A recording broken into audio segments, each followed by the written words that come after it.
Buenos días, damos inicio a la unidad 2, cuyo título es Teorías del Desarrollo Humano. Como resultado de aprendizaje, identificar diferentes teorías del desarrollo a lo largo del ciclo vital. Como introducción a la psicología del desarrollo. La psicología del desarrollo tiene como objeto de estudio los cambios en el comportamiento social, afectivo y cognitivo a lo largo de todo el ciclo vital, de tal manera que la edad es una variable clave, puesto que siempre compararemos lo que el individuo hace o deja de hacer a determinada edad, y de esa forma vamos viendo también, ¿verdad?, el desarrollo del pensamiento, cambios justamente de la forma de pensar a medida que el individuo va madurando en las distintas etapas de la vida. Actualmente se considera el desarrollo humano a lo largo de toda su existencia. Inclusive hay estudios que comienzan a plantearle una importancia al desarrollo humano desde la vida intrauterina. No confundir los términos de crecimiento con desarrollo. Vamos a revisar eso más adelante. La psicología evolutiva actual está muy influida por la revolución cognitiva de los años 70, centrada en el procesamiento de la información, es decir, de qué forma el ser humano establece procesos mentales para ir aprendiendo y para ir desarrollándose. A esto últimamente se han sumado importantes ciencias como las neurociencias y dentro de ellas también este nuevo concepto de la neuroplasticidad. Dentro de las corrientes de pensamiento de la psicología del desarrollo, se han desarrollado distintos estudios del desarrollo humano y que fundamentalmente han girado en torno a tres presupuestos. Presupuestos, es decir, de qué forma, ¿cierto?, el individuo va aprendiendo y va desarrollando distintos tipos de pensamiento. Dentro de estos presupuestos teóricos se mencionan el racionalismo, el asociacionismo y el constructivismo.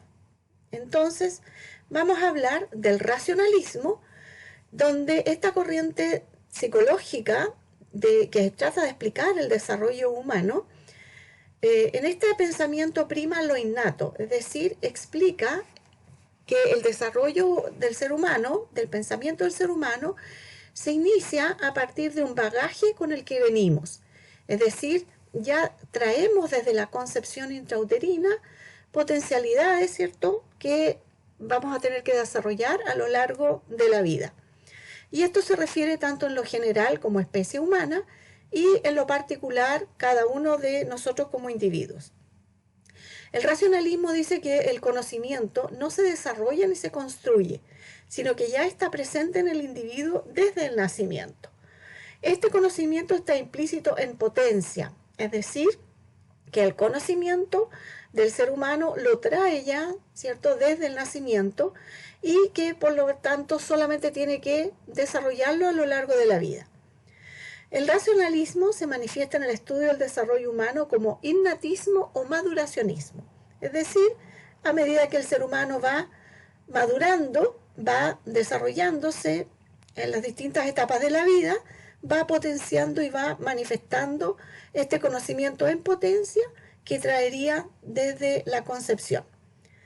El asociacionismo, por su parte, afirma que todo conocimiento puede derivarse a partir de la experiencia sensorial. El conocimiento no es innato, según el asociacionismo. Lo innato es la capacidad de razonar inductivamente para abstraer leyes generales, pero a partir de la experiencia. Entonces, el asociacionismo le da una importancia fundamental a todo lo que tiene que ver con la experiencia que va experimentando el ser humano a medida que va desarrollándose.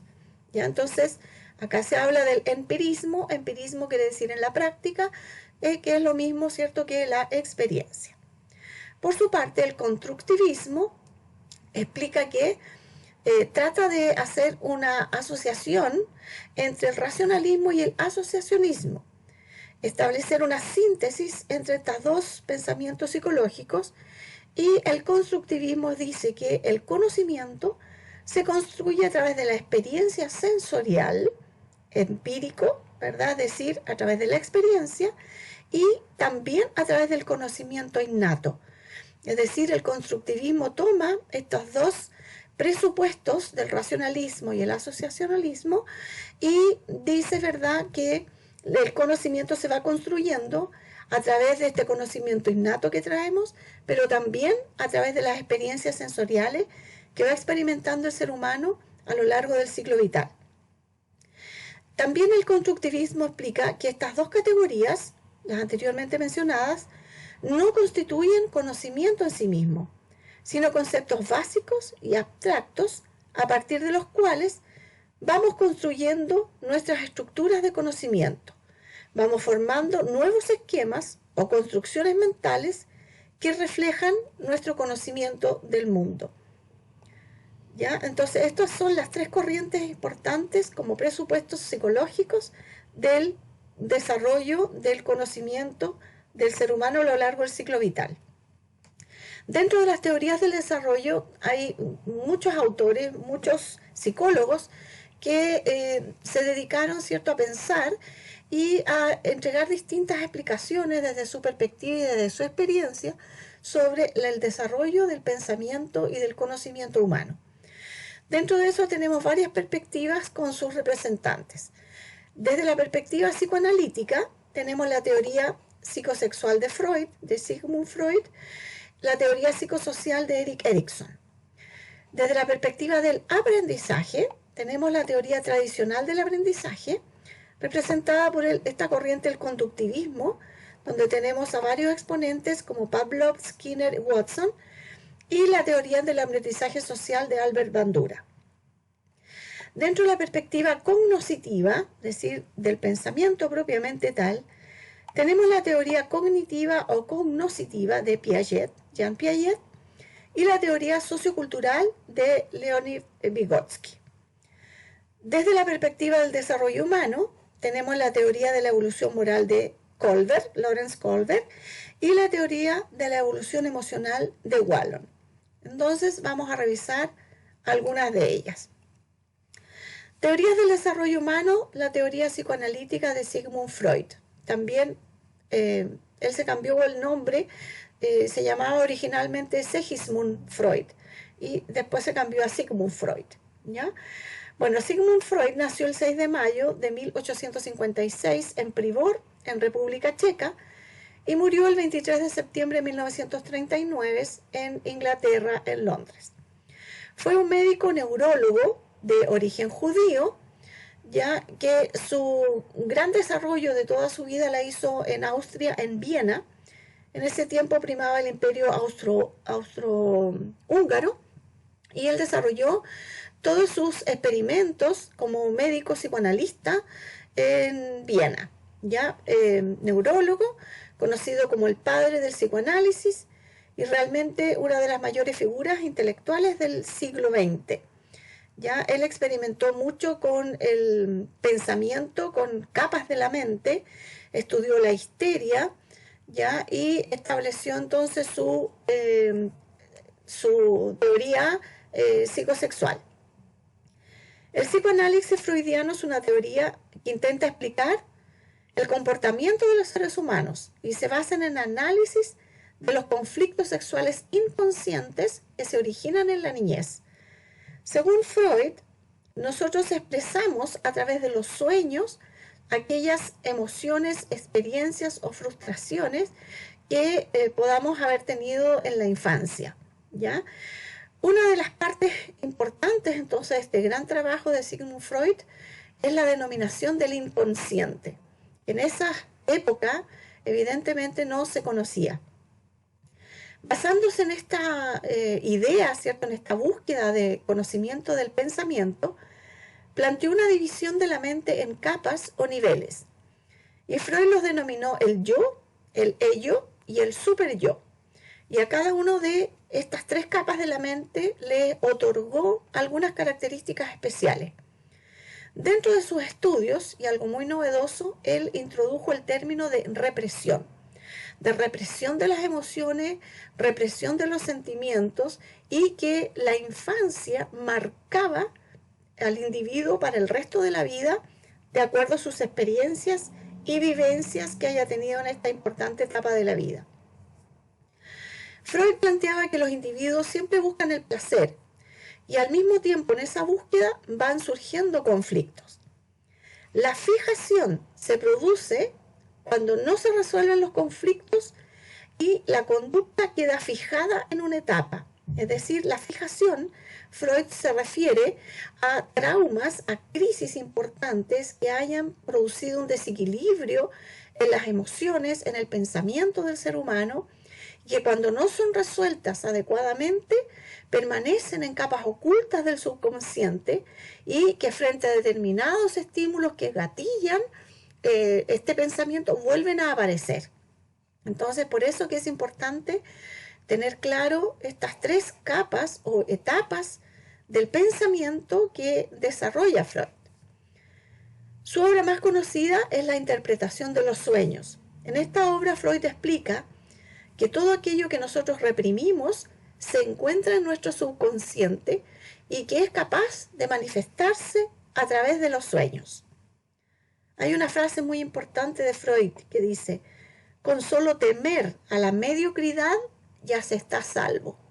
Esto es muy profundo porque implica, ¿cierto?, una búsqueda constante de crecimiento personal, de no conformarse solamente con lo poco que nos llega, sino que tiene que ver con el autoconstructivismo también.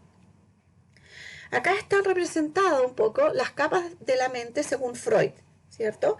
Donde él explica que el consciente es el estar presente en el aquí y en el ahora, pero que tenemos capas del preconsciente que explica el yo, el ego o el yo, ¿cierto?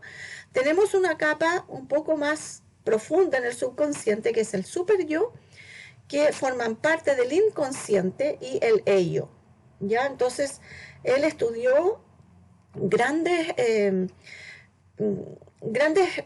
gran cantidad de personas a través, ¿cierto?, de estas ideas de las capas de la mente representadas por el yo consciente, el superyo y el ello, que serían las capas que están en el inconsciente. Entonces, Freud afirma que el adulto se compone de tres instancias psíquicas: el ello, que opera en el nivel inconsciente y responde al principio del placer. Esta capa del subconsciente dirige las actividades que sustentan la vida, como la respiración, la comida o el sexo. Comprende todo lo que se hereda al nacer. Está compuesto por los distintos biológicos, por los instintos biológicos, como la libido y la violencia. Estos son evidentemente impulsos primitivos, ya de sobrevivencia del ser humano. El ello carece de lógica, es decir, en esta etapa inconsciente no existe la lógica, no están los valores de la ética ni de la moral, ¿ya? Entonces acá tenemos básicamente todo lo primitivo del hombre, todo lo que conserva la vida, y dentro de eso tenemos este gran elemento importante que es la búsqueda del bienestar, la búsqueda del placer, ¿ya? Y recordar que esta es una teoría psicosexual, por lo tanto Freud también le da gran importancia al placer sexual y a la búsqueda constante de esta etapa o emoción, ¿cierto?, que genera la sexualidad. El yo o el ego se desarrolla durante la infancia. Su objetivo es satisfacer las demandas del ello, es decir, las demandas de este subconsciente, pero dentro de la aceptación social. Es decir, acá ya tenemos un concepto del ello, del yo, del ego, de la conciencia, que se relaciona, ¿cierto?, en un entorno social. En contraste con el ello, el yo sigue el principio de la realidad. Opera en el consciente y el subconsciente. Permite darnos cuenta del camino a elegir. Es decir, acá, conscientemente, podemos decidir sobre uno u otro aspecto, qué es lo correcto, lo incorrecto, qué es lo bueno, qué es lo malo, ¿cierto? Porque hay una conciencia de aceptación social de nuestro comportamiento, pero también tenemos, ¿cierto?, que el yo o el ego opera en el subconsciente, y entre esa lucha, entre lo que es bueno y lo malo, interactúa la conciencia. El super yo, en estas capas de Freud, es el que castiga al ello. El super yo castiga al ello, porque el ello va en búsqueda de el placer, ya de lo que nos proporciona el placer, y la búsqueda del placer sin que existan normas morales o de ética y de lógica. Por lo tanto, Freud afirma que existe esta otra capa del pensamiento que la denomina el super yo, y que es el que castiga al ello. Representa, por lo tanto, los pensamientos y acciones morales y éticas recibidas en una cultura, por lo que actúa con el principio de la moralidad y nos motiva a actuar con un comportamiento socialmente aceptable y responsable. Es decir, el super yo es el que permite reflexionar sobre lo que queremos, sobre lo que deseamos, ya dentro de las normas de una sociedad determinada, ya que en la cual estamos viviendo, y dentro de los principios morales que gobiernan esa determinada sociedad. El super yo puede hacer a una persona sentirse culpable por no seguir las normas. El super yo es de la conciencia moral. Cuando hay un conflicto entre objetivos del ello y el super yo, el yo actúa como mediador. Es decir, cuando tenemos esta búsqueda del placer sin lógica, sin moral, y empezamos a reflexionar a través de estos nuevos conceptos y pensamientos del super yo que nos dice, vivimos en una sociedad, esto es lo moralmente aceptado, lo ético, lo que corresponde, y estamos en esos dilemas. Quien entra finalmente a dirimir y a tomar decisiones es el yo consciente, ¿ya? Donde soy capaz de analizar los pros y los contras y finalmente decidir y definir las conductas. La teoría de los sueños. Según Freud, los sueños sirven para comunicar todo aquello que la mente consciente no puede aceptar. Deseos inconscientes que no se quieren reconocer y que por este motivo aparecen en los sueños representados muchas veces de forma simbólica y que se tratan de interpretar y de qué significa esto que se ha soñado. Es decir, los sueños, según Freud, son la vía de expresión de deseos reprimidos que tiene la persona.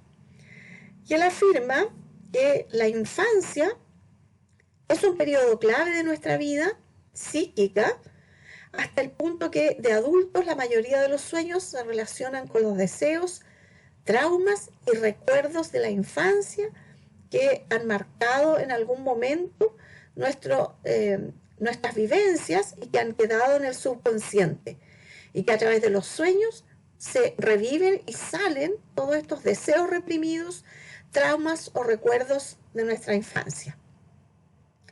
De tal manera que Freud dice que la infancia es una de las fuentes más importantes de las que el sueño obtiene la mayor cantidad de elementos. Sigmund Freud y su teoría psicosexual. Como componentes de la personalidad, entonces, tenemos el ello, el ego y el superego o el superyo. Y él estableció las etapas del desarrollo humano de acuerdo, ¿cierto?, al ciclo vital, y estableció 5 etapas. La primera etapa oral, después la etapa anal, una etapa fálica, una etapa de latencia y una etapa genital. Recuerden que Freud, su teoría se llama psicosexual porque fundamentalmente él desarrolla esta corriente de pensamiento relacionada, ¿cierto?, con la búsqueda del placer sexual o la búsqueda del placer en general, que es lo que produce placer en el ser humano. Entonces, etapas del desarrollo psicosexual de Freud. Vamos a tener la etapa, el nombre, desde qué edad a qué edad se desarrolla y cuáles son las características. Dentro de esta primera etapa, entonces, él llamó la etapa oral o buco-oral. Freud dice que se inicia desde el recién nacido hasta el año y medio más o menos, 18 meses. ¿Cuáles son las características de esta primera etapa? El niño busca las sensaciones principalmente a través de la boca. ya sea comiendo, succionando, mascando, mordiendo, e incluso hay erecciones desde el recién nacido. Hay juegos exploratorios genitales, ¿cierto? Donde el niño va, a medida que va creciendo hasta el año y medio, se toca, ¿cierto?, sus genitales en forma inconsciente que le produce placer, ¿ya? Todos los elementos que están a su alrededor en esta etapa hasta el año y medio, el niño se lo lleva a la boca como su primera forma de exploración del mundo que lo rodea. En la teoría de Freud es porque a través de la boca le produce cierto placer al niño. Ahora, Freud dice que el destete constituye el primer conflicto a enfrentar, ya sea cierto de la lactancia materna o la mamadera. Es como el primer conflicto psicosexual, psicoemocional que se produce entonces en esta primera etapa de la vida. Posteriormente, Freud establece una etapa que la llamó anovesical o anal, que iría desde los 2 a los 3 años. Aproximadamente a los 3 años, el niño empieza a lograr la identidad de género, empieza a entender, a encontrar las diferencias anatómicas, ¿ya?, de los géneros. Aparece fuertemente la exploración del cuerpo, la exploración sexual, con conductas de autoestimulación y exhibicionismo. También a finales ya de los 3 años aparece un poco el sentimiento de la culpa, y Freud establece que con el control, el aprendizaje del control de esfínteres, en esta etapa, aparece lo que él llama la gratificación en el acto de retener y descargar.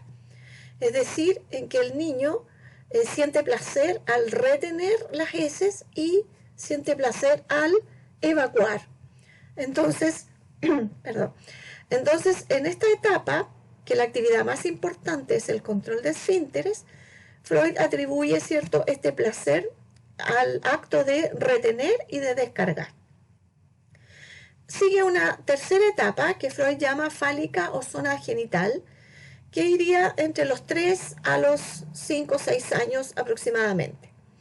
Acá hay conductas ya un poco más colectivas, donde los niños se juntan y juegan casi exclusivamente con amigos, es decir, se juntan chicos del mismo sexo, ya se separan del sexo opuesto, para aprender y compartir el ser hombre o mujer.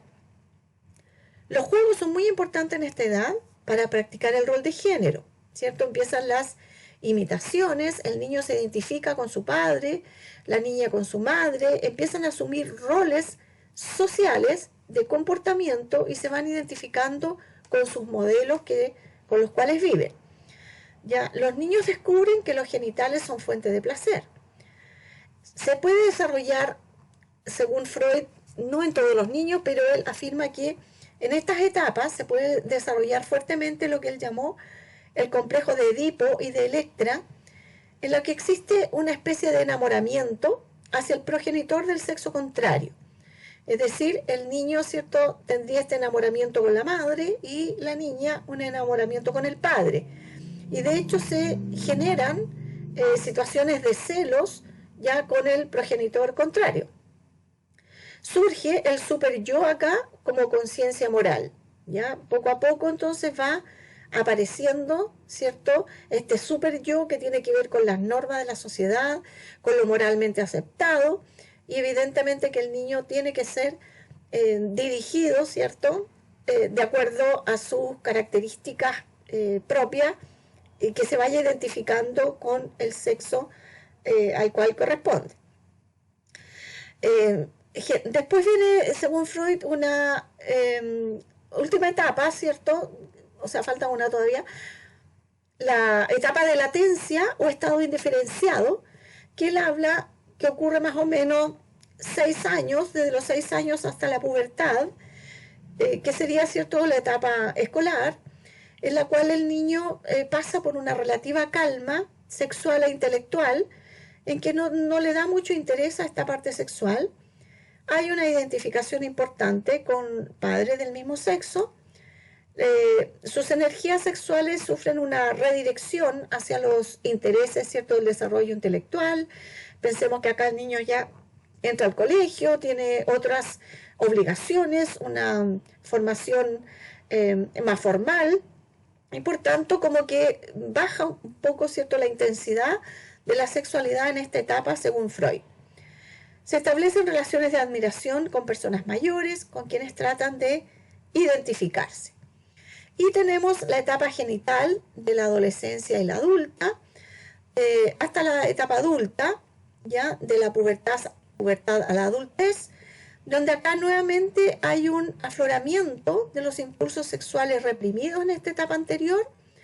Hay grandes cambios biológicos de la pubertad, con grandes repercusiones en lo emocional, lo social y lo psicológico.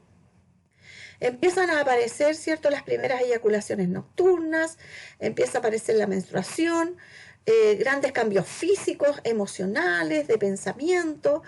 Ya las personas poco a poco se van orientando hacia otras personas, se establecen relaciones sexuales satisfactorias, dependiendo, ¿cierto?, también las conductas morales, las enseñanzas, la experiencia, las guías al interior de la familia. También aparece, ¿cierto?, como fenómeno natural la masturbación. Paulatinamente se evoluciona del autoerotismo a la búsqueda del encuentro con otra persona, a establecer relaciones emocionales, afectivas con personas del otro sexo. También es una etapa de grandes conflictos, de crisis de identidad importante, crisis de identidad sexual, producto, ¿cierto?, de esta búsqueda de la propia identidad dentro de un mundo cambiante, conflictivo, demandante. Grandes cambios físicos que también generan a veces muchos conflictos de identidad. Hay cambios en las relaciones sociales y también se producen a veces conflictos importantes entre los padres. ¿Ya? Entonces, esta etapa es muy importante para Freud desde el punto de vista de la identificación sexual y de las crisis que se puedan producir en todos los aspectos biopsicosociales, productos de los cambios a nivel biológico y que van condicionando también la conducta sexual, la conducta moral y las conductas sociales. Bien, pasamos entonces a otro pensamiento, a otra teoría, que es la evolución del pensamiento cognitivo o teoría cognoscitiva según Jean Piaget. Bueno, Jean Piaget es un psicólogo suizo que nació en 1896 y falleció en 1980. Él es un gran expositor del pensamiento cognitivo de los niños, e incluso experimentó con sus propios hijos para ir conociendo mejor qué procesos mentales desarrollaban sus hijos en el aprendizaje. ¿Ya? Jean Piaget trabajó en el laboratorio psicológico de Binet, otro gran doctor médico psicólogo, fijándose principalmente en las respuestas incorrectas de los niños. Y algo muy importante, él rechazó las pruebas estandarizadas, es decir, esta corriente del pensamiento cognitivo, según Jean Piaget, debía dar libertad de pensamiento y de articulación de nuevas ideas de forma individual. ¿Ya? Por lo tanto, rechazó tajantemente hacer una prueba estandarizada para todos los niños, porque evidentemente cada uno tiene experiencias propias, trae ciertos conocimientos propios, vive de una familia distinta, de tal manera que cada niño debe ser evaluado en su contexto integral y particular. Bueno, Jean Piaget desarrolló diferentes niveles del desarrollo. Bueno, Jean Piaget elaboró una teoría para explicar esta teoría cognitiva, para explicar los procesos que participan en el pensamiento o cognición. Su teoría se relaciona con las formas en que la mente adquiere y emplea los conocimientos. Dicho de otra forma, se refiere a la manera en que se desarrolla la inteligencia. Cómo somos capaces de asimilar, introducir nuevos conocimientos, qué sucede en nuestro cerebro con esos nuevos conocimientos, cómo los elaboramos, cómo los recordamos, cómo los aplicamos. ¿Ya? Propuso que el desarrollo cognitivo comienza con una capacidad innata de adaptarse al ambiente. ¿Ya? Acá podemos relacionar un poco con estos presupuestos que hablamos recién al comienzo, el raciocionismo, ¿cierto? El asociacionismo y el constructivismo. Entonces Jean Piaget elabora su teoría y toma en cuenta estos tres aspectos. Primero, planteamientos básicos de Piaget, postulados de Piaget. Dice que el desarrollo es un intento de los niños por darle sentido al mundo. Es decir, que hay una búsqueda de explicación de las cosas. En periodos diferentes, los niños usan estructuras mentales diferentes. Las estructuras disponibles para los niños están determinadas por su constitución biológica y sus experiencias de vida. Se fijan acá cómo mezcla estas tres corrientes, el racionalismo, que es lo innato, lo que traemos, el asociacionismo, que tiene que ver con las experiencias de vida, y el constructivismo, cómo vamos aprendiendo a través de lo que traemos y de las experiencias de vida. Entonces, desarrollo, cambios ordenados y cualitativos y cuantitativos en lo físico, en lo personal, en lo social y lo cognitivo, según Jean Piaget. Piaget creía que el desarrollo tiene cambios ordenados, adaptativos y cualitativos, fundamentalmente en 4 áreas. Cuando hablamos de cambios ordenados, significa que tienen una secuencia, ¿verdad? Adaptativos, que nos vamos adaptando a medida que el niño o la persona va creciendo. Cualitativos, que de cómo nosotros percibimos, ¿cierto? Desde el punto de vista de nuestra experiencia, nuestra personalidad, de nuestras experiencias sensoriales. De tal manera que desde la parte física, Piaget dice que tenemos estos cambios ordenados, cambios estructurales en nuestro cuerpo, ya a medida que vamos creciendo, a medida que vamos desarrollándonos biológicamente y también socialmente, emocionalmente. Cambios en la personalidad a través del ciclo vital. Cambios en lo social, ¿cierto? Cómo nos vamos desarrollando a través del ciclo vital con las distintas personas.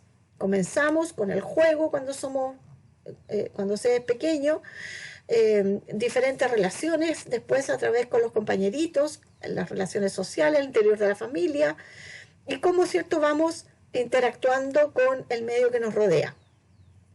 Y en la parte cognitiva, los procesos mentales se vuelven más complejos y sofisticados y empieza, ¿cierto?, a desarrollarse por ahí, por la pubertad, un razonamiento hipotético. Es decir, nos empezamos a hacer preguntas, ¿cierto? Formulamos preguntas, hipótesis y vamos en búsqueda de respuestas. Entonces, las formas de pensamiento a través del ciclo vital son cualitativamente diferentes. Un niño de 2 años no piensa ni razona de la misma forma de una persona que tiene 15 años y tampoco de una persona que tiene 30 años. Entonces, hay formas cualitativas, es decir, el pensamiento va cambiando a medida que vamos desarrollándonos a través del ciclo vital. Influencias entonces en el desarrollo. Piaget creía que 3 factores influían en el desarrollo de los cambios del pensamiento. Primero, naturalmente la maduración, ¿cierto? Que está programada genéticamente, ocurre naturalmente, hay cambios biológicos importantes que van permitiendo la maduración física, pero también mental del individuo. La actividad, que se refiere a la habilidad individual para actuar en el ambiente, es decir, qué experiencias vamos adquiriendo a través de esta interrelación con el medio ambiente. La transmisión social, cómo aprendemos mejor imitando, observando, mirando y repitiendo cosas que estamos viendo. Tendencias básicas en el razonamiento. Ayer creía que había 4 tendencias principales en el pensamiento. La organización, cómo organizamos el pensamiento, el equilibrio, el desequilibrio y la adaptación. En cuanto a la organización, Piaget dice que es la tendencia a organizar procesos de pensamiento en estructuras y esquemas psicológicos. Esquemas son estructuras que son bloques básicos de pensamiento según Piaget. Cómo organizamos los pensamientos en estructuras lógicas, ¿ya? Según esquemas psicológicos que nosotros podamos ir desarrollando a medida que vamos pasando por las distintas etapas del ciclo vital. El equilibrio es la búsqueda del balance entre los esquemas y la información del ambiente. Es decir, tenemos un conocimiento básico sobre algo y de pronto del ambiente tenemos experiencias o nos llega información diferente. Entonces, se nos produce un desequilibrio con lo que ya sabemos. De tal forma que como buscamos el equilibrio entre lo que sabemos y lo que nos llega como nueva información. Y allí ya entramos a la otra etapa, que es el desequilibrio. Por lo tanto, se producen cambios a través de estos dos procesos que Piaget los llama la asimilación o acomodación.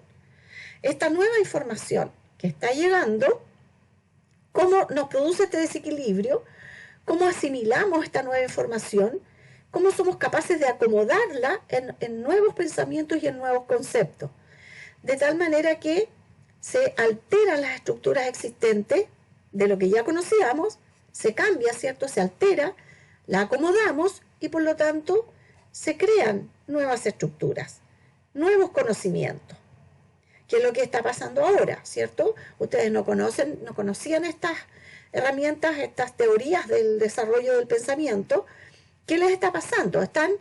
Se les está produciendo una tendencia a organizar estos pensamientos, se les está produciendo un desequilibrio con lo que sabían y con lo que están recibiendo, por lo tanto están acomodando esta nueva información y van a crear nuevas cuando fijen y adapten estos nuevos conocimientos y los fijen, ¿cierto?, como conocimiento ya establecido.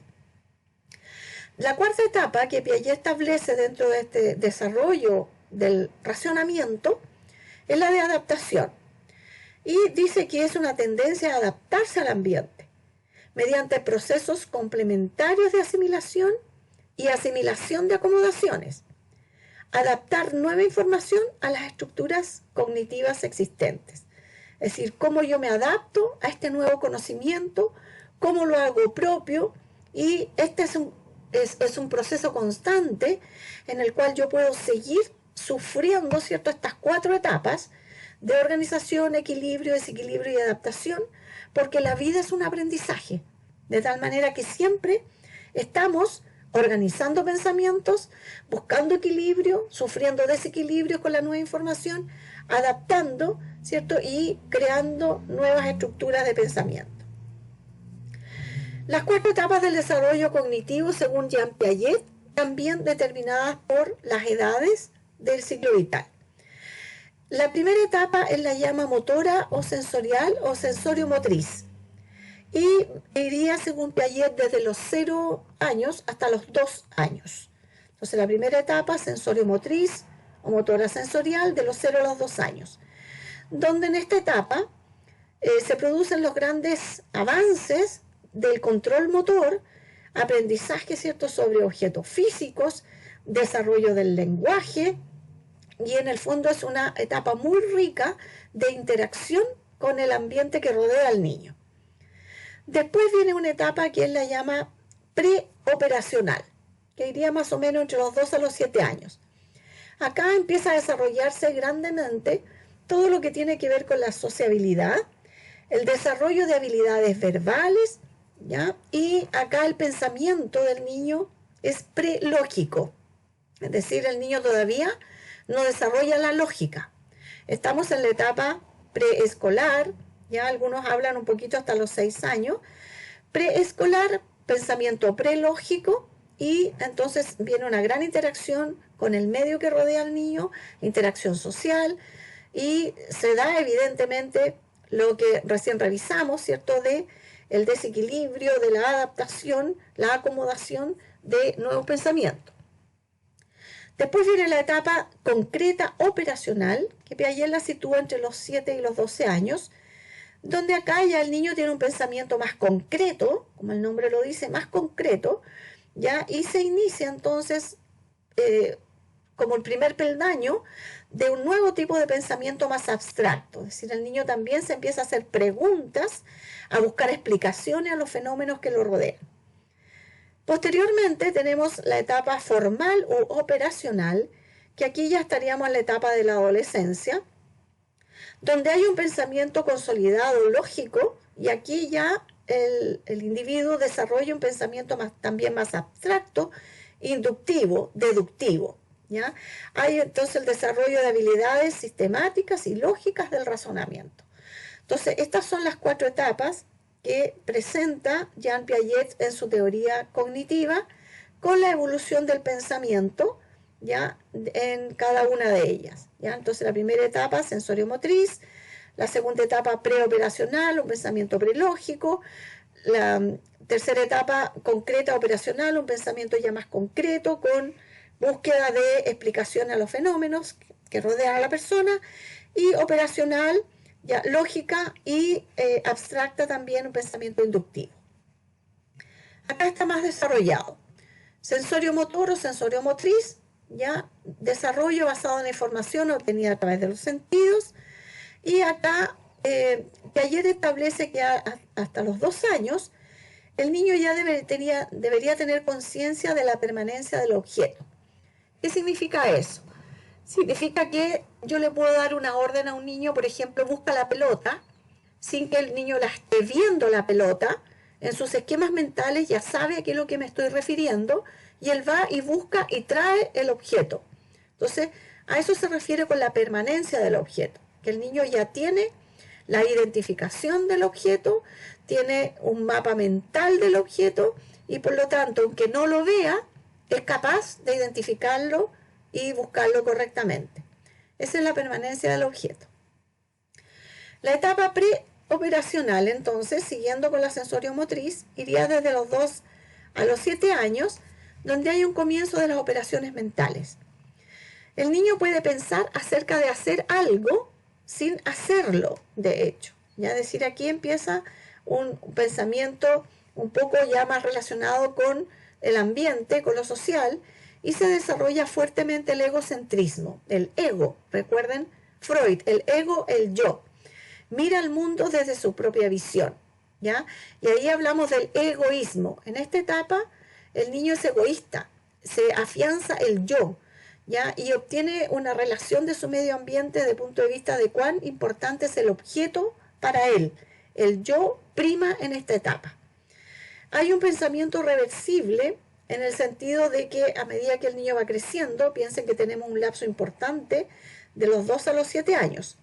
El egocentrismo se da básicamente entre los 2 y los 3 años.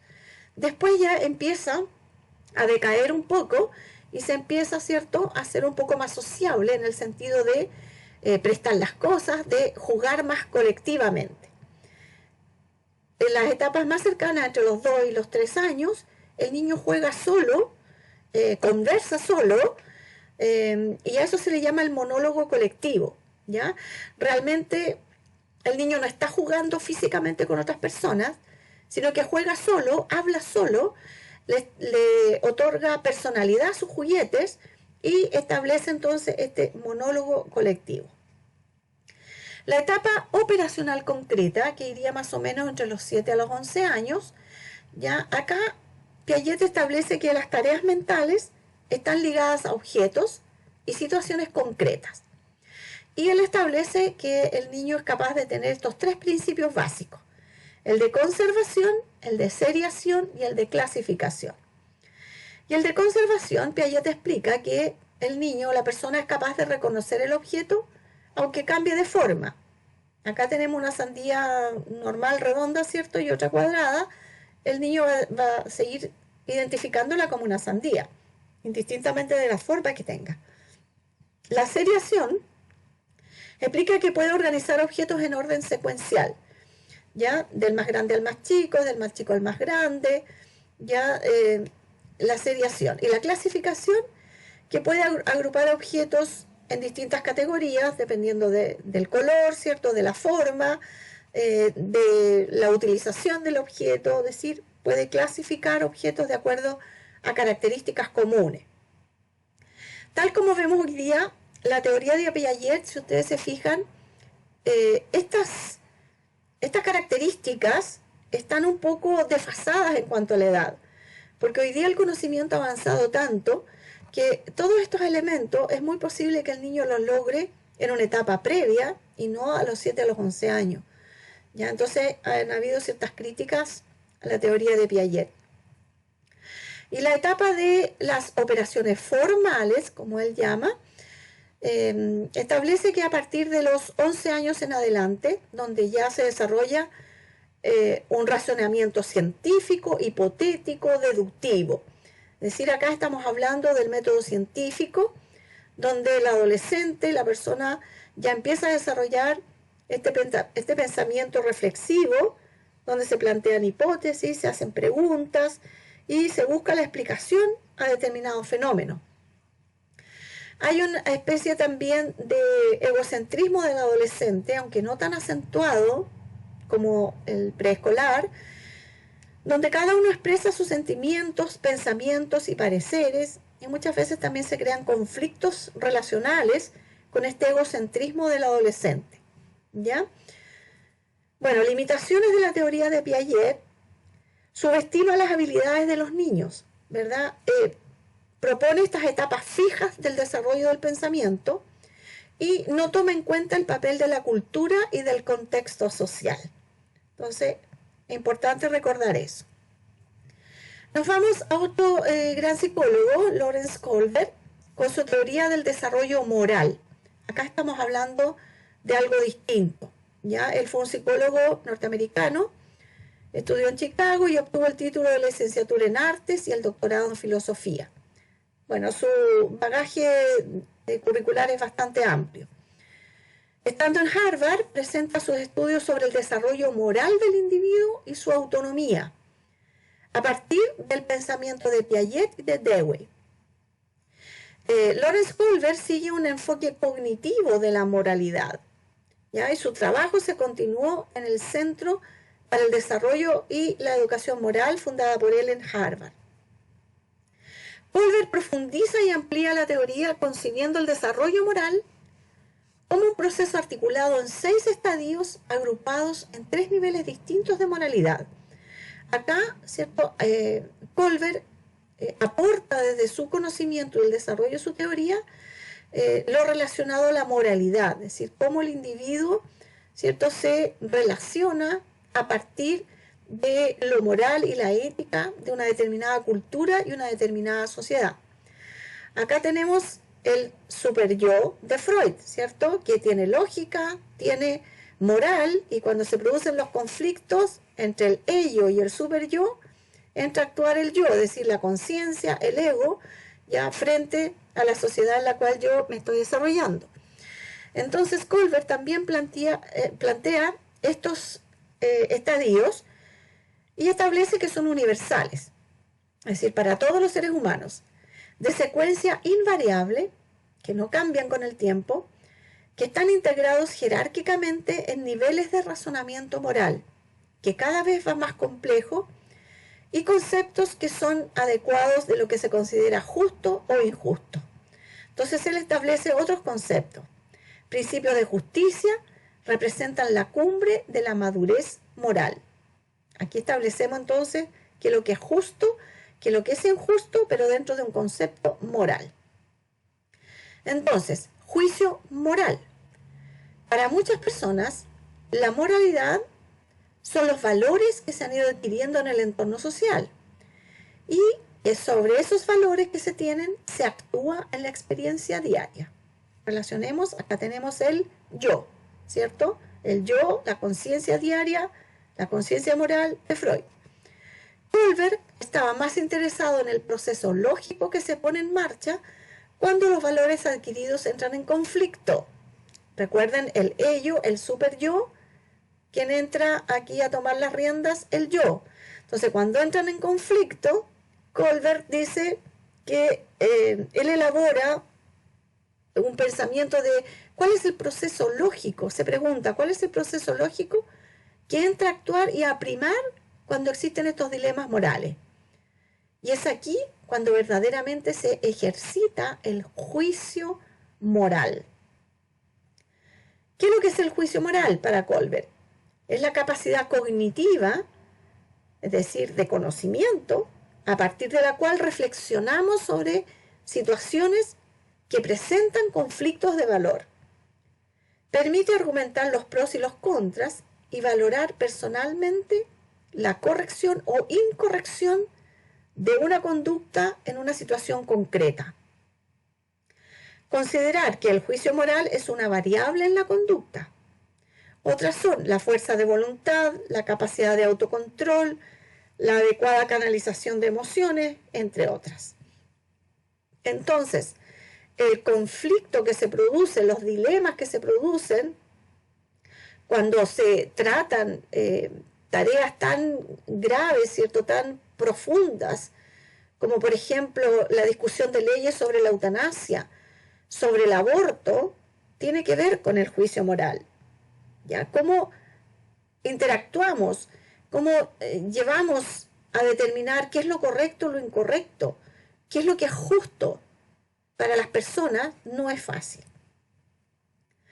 La teoría del desarrollo moral, según Kohlberg, entonces, él establece estos tres niveles, ¿ya? Un nivel preconvencional, un nivel convencional y un nivel postconvencional. En el nivel preconvencional, el estadio, según lo que explica Kohlberg, dice que el niño acá actúa en este nivel preconvencional, actúa fundamentalmente por miedo al castigo, obedece por miedo al castigo, y que las normas deben obedecerse porque han sido dictadas por la autoridad y para evitar un castigo si es que estas no son respetadas. Esto ocurre, según Kohlberg, hasta desde pequeñito, ¿cierto?, hasta más o menos los 10 años. Importante favorecer los propios intereses. Se actúa solo para satisfacer los intereses propios, el individualismo. En estos niveles, en este nivel convencional, acá tenemos que hay una identificación propiamente tal con un grupo en el cual nosotros vivimos y nos desarrollamos. Y existe un gran interés por las expectativas interpersonales. Deseo de agradar, quiere ser una buena persona, las normas deben cumplirse para mantener relaciones humanas armoniosas, ¿ya? Y también existe esta forma de favorecer nuestros propios intereses, nuestros propios gustos, y se actúa solo para satisfacer nuestros propios intereses. Entonces Kohlberg habla ahí del individualismo. El nivel postconcepcional, las normas sociales establecidas, nosotros actuamos de una forma muy apegada a la norma. En el postconvencional se respetan las normas establecidas y no nos movemos de lo que nos indican. Ya decir, esto es lo que hay que hacer y por lo tanto eso es lo que hay que hacer. Acá no hay un pensamiento reflexivo de los pros y los contras de salirse de la norma de lo establecido. Derechos prioritarios y contrato social, apertura al mundo. Se respetan las normas para beneficio mutuo y del entorno. Ya en el nivel postconvencional hay también una especie de análisis de si estas normas que están establecidas las debo respetar 100% o cuáles son las consecuencias que van a tener para el otro. Y también en este nivel postconvencional están actuando los principios éticos universales de la autonomía moral, que evidentemente se empiezan a fortalecer a partir de la adolescencia, donde se va fortaleciendo una verdadera moral autónoma. Hacer todo lo que quiero para mí, pero también desarrollar la empatía, que es fundamental para poder entender al otro y ponerme en el lugar del otro.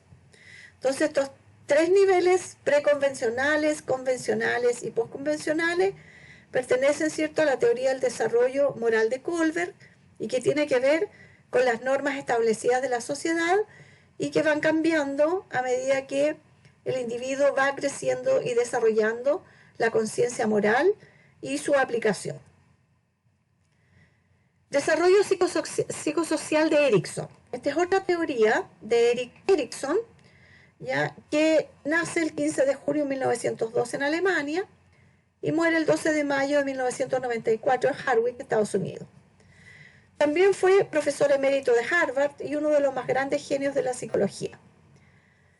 Erikson fue pionero en adoptar la perspectiva del ciclo vital en forma completa. Si ustedes se han dado cuenta, hasta el momento hemos visto básicamente hasta la adolescencia, a diferencia de Erikson, que amplía la teoría psicosocial hasta la adultez mayor. Entonces, Erikson, según su teoría psicosocial, explica todo el ciclo vital del desarrollo humano y establece 8 etapas según su teoría. Estas etapas son presentadas como un ciclo que tiene evolución de acuerdo con la edad de la persona y va de acuerdo, por lo tanto, con su maduración y también su experiencia.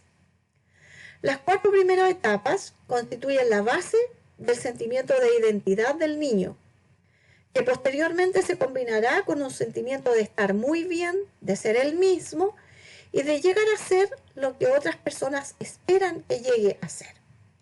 Acá si vemos un poco, comparamos con Freud, por ejemplo, donde se explica, ¿cierto?, que la personalidad del ser humano se fija en etapas tempranas de la vida y que de acuerdo a esas experiencias positivas o negativas y que tienen crisis, va a formar la personalidad y que en determinados momentos de la vida, ante determinadas situaciones que gatillen, ¿cierto?, estos recuerdos, estas crisis, va a ser la reacción de la persona, según Freud. También Erikson explica que estas primeras etapas de la vida son tan importantes porque fijan la identidad del niño, se forma la personalidad del niño. Erikson enfatiza la influencia de la sociedad en la personalidad.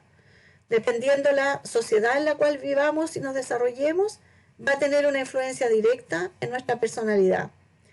Establece también un concepto de crisis, es decir, un aspecto del desarrollo que es determinante en cada etapa y que hasta cierto punto, cierto grado, continuará haciéndolo durante toda la vida.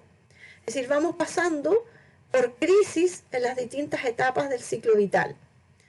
También Erikson dice que cada tendencia conflictiva debe ser resuelta de manera satisfactoria para un desarrollo sano del yo.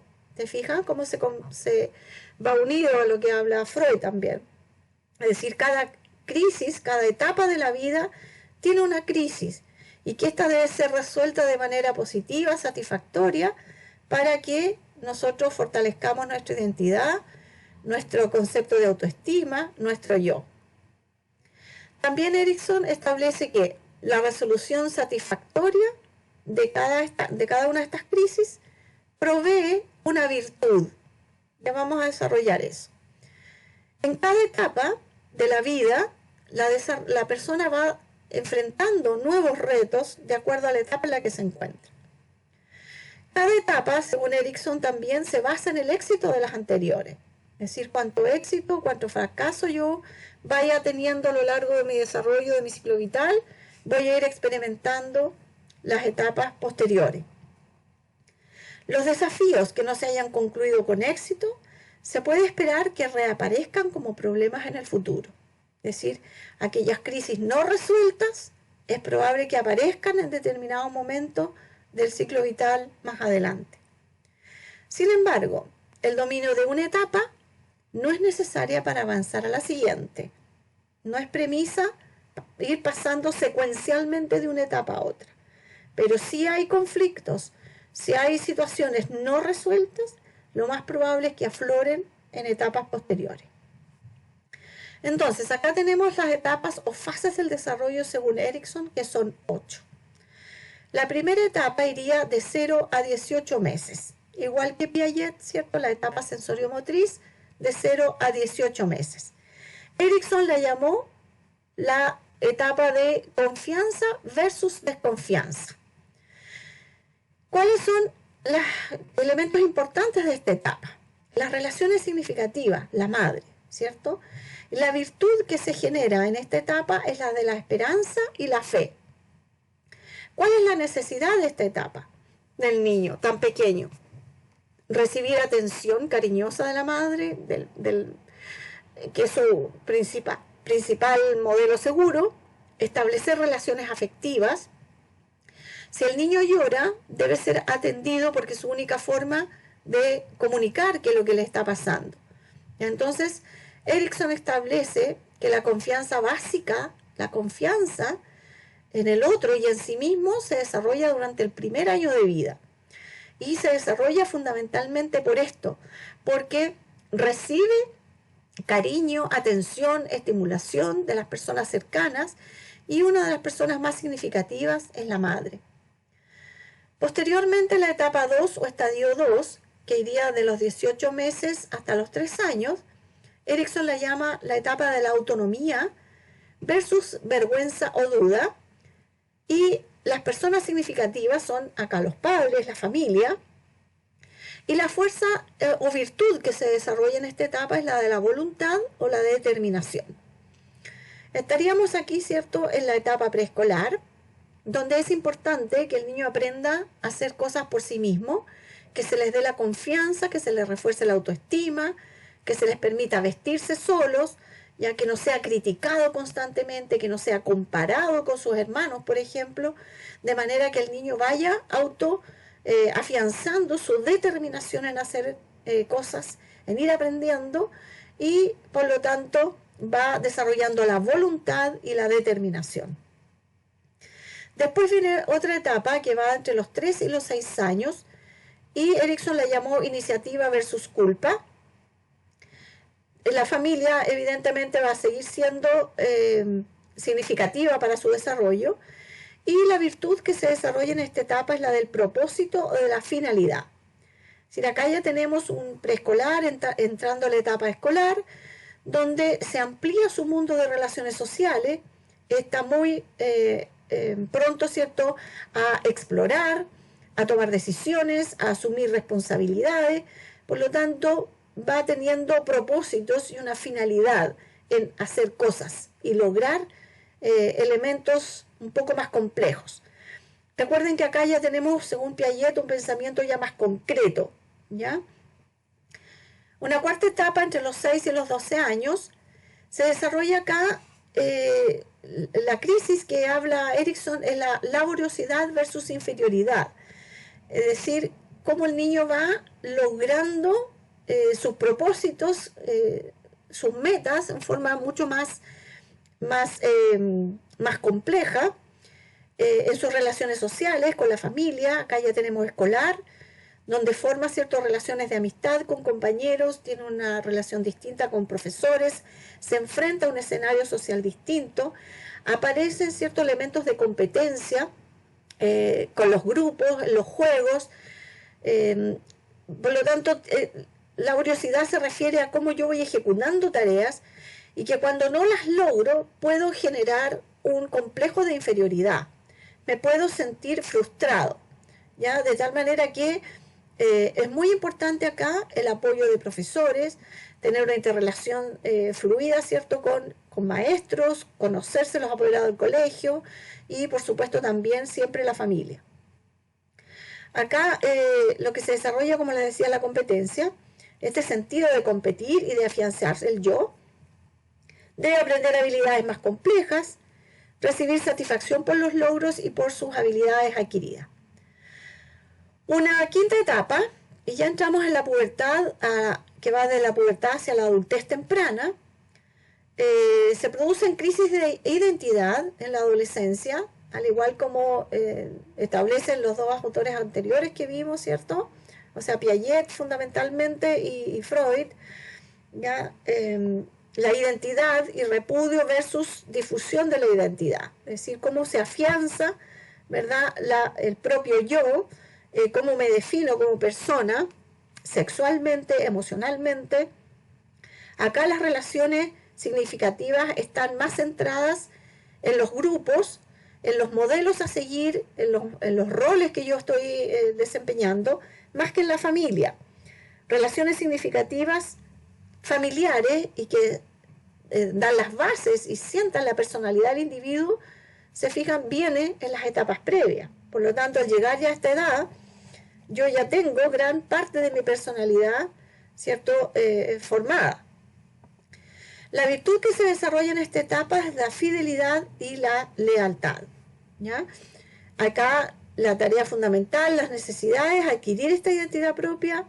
Empieza la búsqueda de la vocación, de los ideales.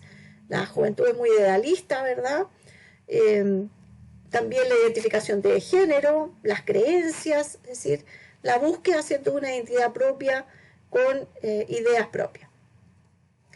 Después tenemos acá también la sexta etapa entre los 25 y los 40 años, que también podemos hablar de una adultez joven, donde ya hay una intimidad y solidaridad versus el aislamiento.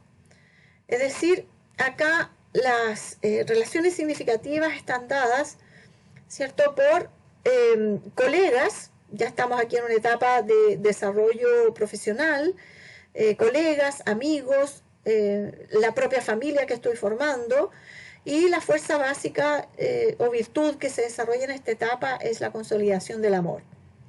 Acá ya las personas entre los 25 y los 40 años evidentemente ya son capaces de formar relaciones íntimas más estables, recíprocas, voluntariamente se hacen sacrificios, ¿cierto? Y se adquieren compromisos. La séptima etapa entre los 45 y los 60 años, acá tenemos a un adulto medio y ya cercano, ¿cierto?, a un adulto mayor, un adulto medio. La crisis que se desarrolla acá, según Erikson, es la generatividad versus el estancamiento. Es decir, acá de nuevo hay una mirada hacia el hogar. ¿Cómo está el hogar, cierto? Si se ha disuelto, si ha estado estable. Se empieza también con la disgregación, se empiezan a ir los hijos y se empieza también a tener nuevas crisis familiares al interior de la familia, que ustedes pueden revisar, cierto, las crisis familiares de Evelyn Duval. Y la fuerza básica que se desarrolla acá es el cuidado, ¿ya? A través de las acciones se pueden hacer contribuciones que se convierten en legado, se empieza a mirar también un poco hacia atrás, ¿ya? Cómo está sufriendo cambios importantes la familia.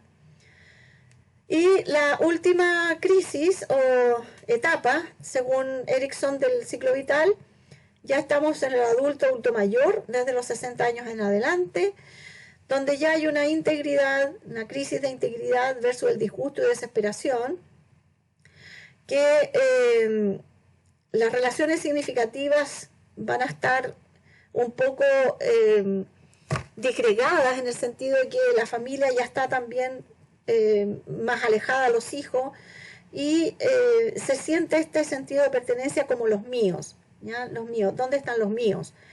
Y la fuerza básica que se desarrolla acá en esta etapa de la adultez tardía, según Erikson, es la sabiduría.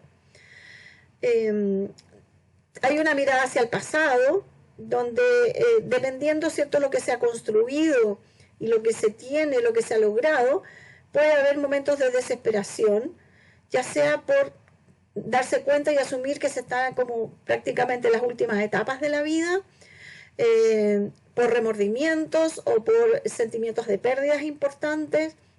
Puede haber gran nostalgia de lo vivido, puede haber desesperación, ¿ya? O bien puede haber una gran satisfacción del camino recorrido, de lo entregado, de la vida vivida, de las huellas dejadas.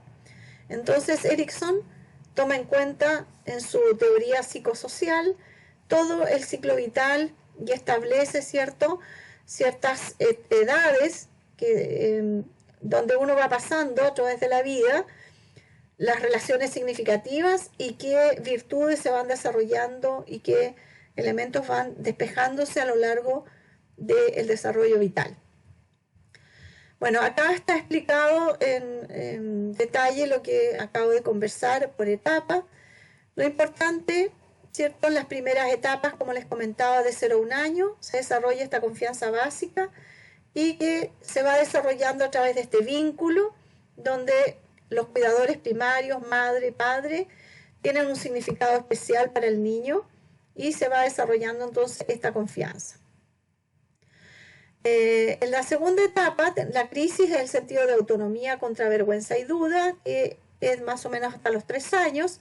Siguen siendo los padres lo importante, ¿ya? Y acá se desarrolla la voluntad, donde el niño pregunta, ¿está bien ser yo? Es el periodo de maduración muscular, de aprendizaje, ¿cierto? La etapa preescolar, según y allí es también donde hay gran despliegue motor, de coordinación, ¿ya? Y donde el niño también aprende a controlar esfínteres, perdón.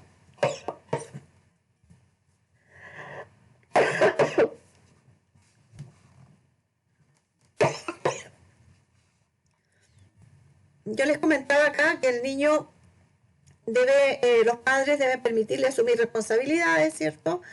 Como vestirse solito, y darle ciertas responsabilidades de modo que el niño vaya afianzando su personalidad. ¿Ya? Acá el niño puede mostrar vergüenza y duda cuando no logra pequeñas tareas que son encomendadas. Bueno, acá hay recomendaciones de cómo fortalecer, ¿cierto?, la personalidad, la independencia, así que eso lo pueden revisar solo, pero prácticamente está todo comentado, ¿ya? Bueno, también en esta etapa existen lo que se llaman los berrinches, las pataletas, los llantos, ¿ya? Cuando se siente frustrado y avergonzado, y básicamente aquí hay un manejo importante de parte de los padres en no darle importancia a las pataletas en el sentido de que el niño las puede utilizar para manipulación. Entonces, dejar que llore, que patalee, que se enoje, es decir, cuando estés calmado, vamos a conversar con calma, qué es lo que pasa, qué es lo que sientes, ¿ya? Pero cuando estés calmado. De esa forma el niño nunca va a utilizar estos berrinches como un arma, ¿cierto?, para llamar la atención, ¿ya? Nunca hay que decirle a los niños, tú no puedes, ¿ya? Porque recuerden, el inconsciente va guardando todas estas frustraciones, estas crisis, y vamos a ir formando un niño inseguro, incapaz de creerse que él es capaz de lograr grandes cosas, ¿ya? Bueno, esta etapa del preescolar hasta los 3 a 6 años, ya vimos también, ¿cierto?, el sentido de iniciativa versus culpa. Acá ya empieza también la identificación de género, donde el niño explora su cuerpo y el medio, empieza a distinguir los sexos, ¿ya? Y entre los 3 y los 7 años ya tienen un poquito más de fuerza para identificar qué es lo que realmente quieren, son capaces de planear actividades, inventar juegos, ¿ya? Y desarrollar esta sociabilidad con sus compañeritos de jardín infantil, por ejemplo. Se va desarrollando poco a poco la valentía y la independencia, y por el contrario, ¿ya?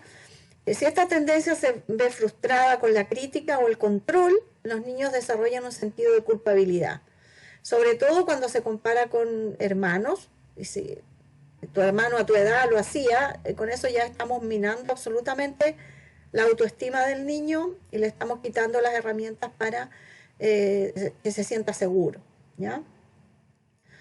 Bueno, acá está también en detalle lo que les expliqué en un solo cuadrito, que lo pueden revisar, se los coloqué separado para que puedan ir ampliando un poco lo que se trabajó en el primer cuadro, ¿ya? Y acá está, según Erickson, que también les hice este cuadro para que lo puedan estudiar de una forma mucho más precisa y concentrada. Tareas y cambios familiares necesarios en la etapa preescolar y escolar. Desafíos de la etapa, bueno, siempre va a estar la crianza, que se refiere, ¿cierto?, a todas estas expectativas que uno tiene también como padre y madre, que uno no nace sabiendo ser padre o madre, sino que se aprende en conjunto con los hijos, y por eso que es importante también informarse, tener conocimiento sobre estas etapas del desarrollo humano, para tener mejores herramientas de ir formando a los niños, conociéndolos mejor en qué etapa están, cómo piensan, para ir, ¿cierto?, desarrollando su personalidad y su identidad. Importante lograr un equilibrio entre el hogar y el mundo exterior, la escuela, los amigos, conocer, ¿cierto?, a sus profesores, conocer su escuela, sus compañeros, ¿ya? Ir ensayando poco a poco la separación para que el niño no sufra crisis, conflictos de separación de su modelo seguro, de apego seguro. Promover la diferencia y el desarrollo del subsistema fraterno entre los hermanos, es decir, cada uno es un ser independiente, individual, con sus propias características, De tal manera que a cada uno también hay que darle su tiempo, comprenderlo de forma distinta y por sobre todo no comparar un hermano con otro. Problemas que puedan presentarse, bueno, niños fuera de control, y esos niños fuera de control no es la culpa del niño, sino que es culpa de quienes lo están formando, criando, ¿ya? Porque no se ha sabido manejar bien, no se ha sabido escuchar bien al niño, no se conoce en qué etapa está, y por tanto, niños fuera de control con múltiples pataletas, berrinches, la culpa no es del niño. Problemas de enuresis y encopresis, es decir, pérdida de orina una vez que el niño ha controlado su esfínter, o pérdida del control de defecación una vez que también lo ha controlado. Pueden ser problemas emocionales que el niño está manifestando de alguna forma, llamando la atención de esta forma. Todo eso tiene que ser investigado, ¿cierto? Y analizado. Problemas de celos, que se da fundamentalmente cuando se hacen estas comparaciones. Bueno, pueden haber distintos síntomas, cefaleas, dolores abdominales, ¿cierto? Que incluso hoy día se describe hasta colon irritable en los niños, producto de mucha exigencia y que no se maneja adecuadamente, ¿ya? Relación entre las etapas del desarrollo y la atención de enfermería, entonces, importante considerar la etapa del desarrollo de la persona al momento de realizar el proceso de atención de enfermería. Si recibimos un niño en control infantil, debemos tener muy claro en qué etapa del desarrollo cognitivo, ¿cierto? Social está, no solamente ver lo que es el crecimiento, que son conceptos distintos, sino que es importante conocer la etapa de su desarrollo cognitivo y social. Para brindar una atención de enfermería de calidad es relevante el autoconocimiento del profesional, ¿ya? Etapa del desarrollo en que me encuentro, cómo estoy yo también, ¿cierto? Para poder atender de forma eficaz, eficiente, cálida, integral a los niños que voy a controlar. Al realizar alguna intervención de enfermería en una comunidad, se debe considerar la etapa del desarrollo en que se encuentra la mayoría, ¿ya? Entonces también acá hay un aspecto importante, conocer mi comunidad. Factores de riesgo y factores protectores. Factores de riesgo, yo tengo que conocer las familias en las cuales vive el niño, ¿cierto? El lugar donde vive, cómo es la dinámica familiar, interacción familiar, si hay maltrato infantil, disfuncionalidad familiar, etc. Entonces, el conocimiento de la enfermera, el enfermero, de las familias de las que yo atiendo es fundamental. Lugar, ¿cierto?, donde se vive, factores sociales, cuál es la pobreza, las determinantes sociales de la salud en el fondo, ¿ya? Factores culturales, ¿ya? De privación sociocultural, violencia, etc. Los factores protectores evidentemente van a ser los mismos, pero desde el punto de vista positivo, ¿ya? Personales, todo lo que tenga que ver con la constitución de la familia, el autocontrol, la autoestima adecuada. Ambientales, lo mismo, determinantes sociales de la salud, servicios de salud, saneamiento, cómo es la familia, ya la dinámica familiar, soporte social, apoyo de la comunidad. Bueno, acá ya había un juego, pero no lo podemos realizar por razones obvias de la virtualidad. Material de consulta. Muchas gracias.